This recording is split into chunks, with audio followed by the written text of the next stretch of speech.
كان استاذ فؤاد الظاهري عنده نفس المشكله دي، انه بيكرر نفسه كتير جدا آه. لدرجه انه ساعات بسمع مزيكا ما بقاش عارف دي بتاعت ايه خلاص، لانه اتحطت في كذا حاجه.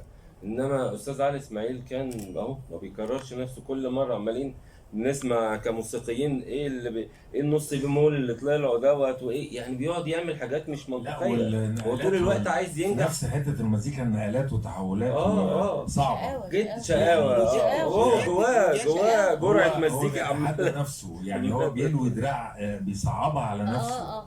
ايوه في نفس الوقت بيصعب على- الصعوبة دي سهل محفوظة. ممتنع، لا محفوظة. ما هو ده السهل يعني دي المشكلة.